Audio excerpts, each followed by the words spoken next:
long-term way of voting is a change in sentiment in the administration that essentially calls for the reduction of the role of students in the decision-making process of the college.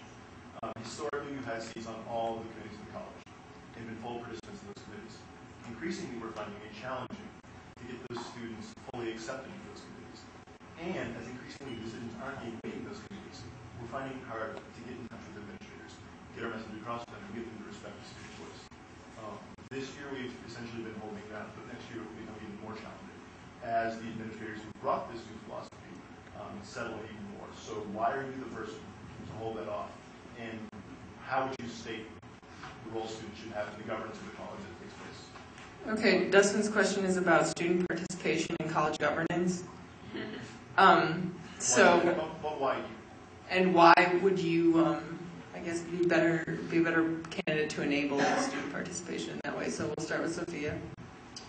Well, I think something that we should remember, this is a small liberal arts college. It's about students. It's about undergrads. We can't forget that. There would be no Bowdoin if it weren't for us. This isn't a large research institution. This isn't some place that's just an excuse to pay people to get their doctorate. It is about us. It's important that we demand and that we remind people that, yeah, this is about us. It is not about you and what you think the student should be. This is what I was mentioning before, the problem of taking ownership of our time here at Bowdoin. We need to do that. I'm someone that has been well-versed in expressing my opinion. I've been a leader in a number of different campus organizations, in clubs, in the house system, a house officer. I've forged relationships with a number of faculty members, with a number of administrators.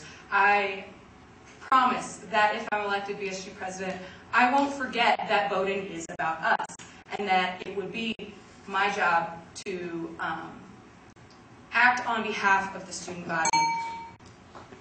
Lynzie, you have a minute for the same question.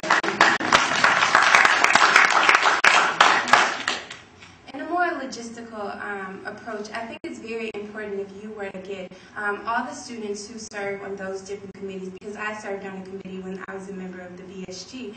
What I found is that the meetings were maybe once or twice a semester. There's not much opinion that you can put in if you're only meeting twice a semester or once a semester. So that's something that is important. Getting all the people who serve on these two different committees together so they can really understand what it is so they can reinstate for themselves what it is, the purpose it is that we are serving as students on this or whatever committee it is that they're serving on. And then we can sit there and we can say, well, we need to remember that it's us, something that Sophia has brought up. And I just also wanted to just remind us that no matter who wins this competition, it's very important that all ideas will be considered. And I promise if I'm elected as BSG, Christians' ideas and Sophia's ideas will be implemented as well.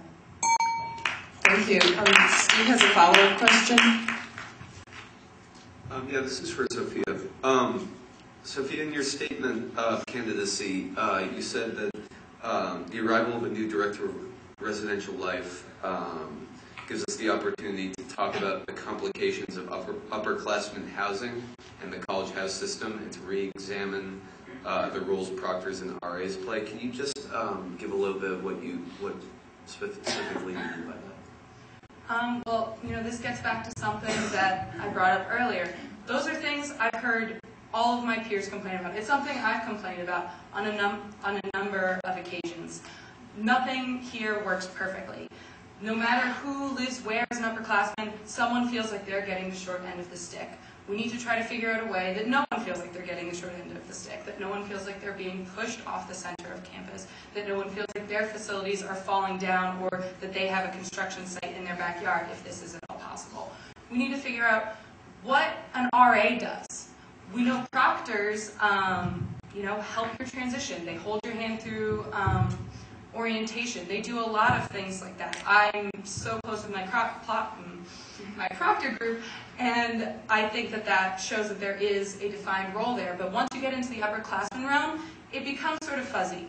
In Brunswick, all Brunswick apartments where I live right now, all the RAs and proctors do is put toilet paper in the laundry room. All right. I think we will do concluding statements for the president debate. We'll start with Lynzie. Okay. Is there any way because I'm a proctor RA, so it's can that be considered as one of the points in the out? Same question. Okay, thank you. As a member of Residential Life, I know the ins and outs, and also I served on BSG as the Residential Life representative. So I can definitely attest to being a proctor and that it is a more intimate relationship with the first years and whatnot.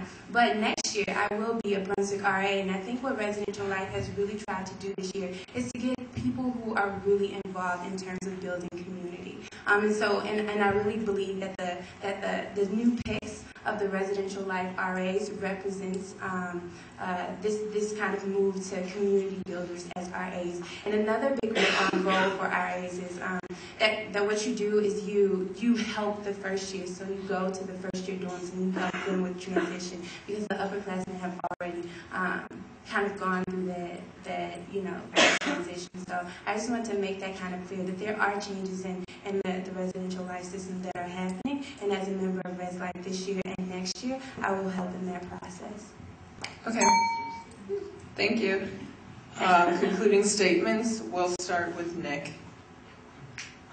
I didn't know I was supposed to. Oh, I'm sorry.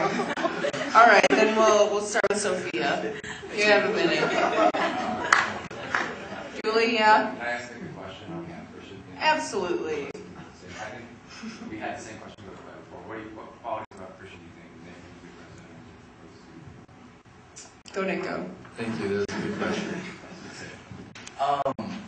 I think Christian has two main qualities that a president should have. He's really accessible and he's really determined. And I like to tell a story that demonstrates those two qualities. We all know, those of us who were in the class of 2009, that Christian was a major part of getting us those sweet sunglasses that we all have. And at one conversation I was a part of with him, he was just asking kids in our grade, like, what else would you want? And someone randomly threw out, oh, I don't know, getting some headbands would be sweet as well. And he kind of made that happen. So we had a lot of head accessories. And I'm not saying that would be his main focus as president of BSG, but I think that should definitely be taken into consideration. That was nice. Okay, Sophia, a minute for concluding statements. Okay, well, I've mentioned a couple times I've been a leader on this campus, and I've been involved in this campus in my 3 years here. I'm the only person running that's been on BSG for 3 years. That's not to say I'm the establishment candidate, but what that means is that I've seen things that work and I've seen things that don't work. I've seen things that work in a ton of organizations. I've been involved with Residential Life, like Lynzie, through my involvement in the House system and the Inter-House Council. I've been involved with the Dean of Student Affairs, with the Counseling Center, with the Health Center, with the Women's Resource Center, with the Queer Trans, the QTRC, through my work with B-Day. I've been involved with admissions, through tour guides. I've done a lot of different things across the board. I've been involved with the Community Service Resource Council through running blood drives. I really care about this campus. I've taken ownership of my time here, and I'd like for you to elect me so that I can help everyone else do that as well. Thank you, Sophia. Thank you. Also have a minute for final statement. Like Sophia, I've served in a lot of different organizations. My freshman year, I was freshman class president. My second year, I served as Residential Life representative on the BSG for an entire year. And my third day, I participated as a huge member in a club group in order to revive the group and bridge some gaps between different cultures. And that proved to be really well. Gospel Fest was one of the things that happened as a result of that. And I've just really taken ownership of my time as well here. I also am a tour guide. I also serve on Residential Life. I also am the house manager at the theater, which is a huge role in terms of bridging gaps in different communities. And it's just been amazing here at Bowdoin. I really feel like the biggest component of leadership is service and not being awkward when you go into different cultures and diversity groups and things like that, and really being able to bridge different gaps that Bowdoin hasn't necessarily been trying to bridge in a big way. And I think I can be the candidate especially to help that happen. Thank you, Lynzie. That concludes today's presentation.